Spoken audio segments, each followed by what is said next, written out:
Swala lingine ambalo nitaka nilitolee maelezo hapa siku ya Muungano ni swala la usajili wa simu. TCRA najua inawezekana wako hapa na waziri wenu yuko hapa. Wametoa deadline tarehe 1 watu wasajili simu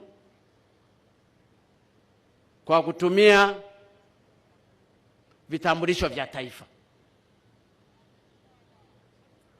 Lakini katika logic ya kawaida Tanzania tuko milioni 55. Vitambulisho vya taifa nafikiri vimeshatolewa milioni 13 au milioni 14.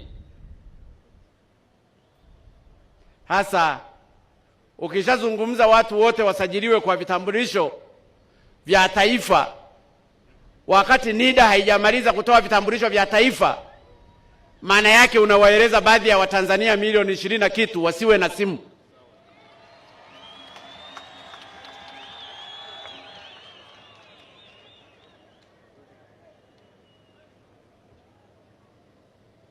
Hatuwezi tukaenda kwa utaratibu huo.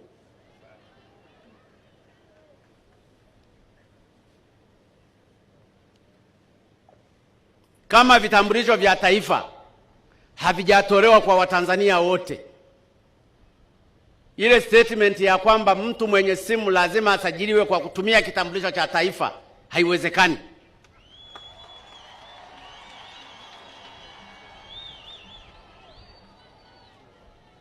Hicho ni kitu ambacho hakiwezekani. Kwa hiyo TCRA na wizara inayohusika, swala wanalolifanya ni jambo zuri sana la kusajili, na kila nchi duniani zilizoendelea zinafanya hivyo kwa kupunguza ujambazi, ugaidi na mambo mengine mengi.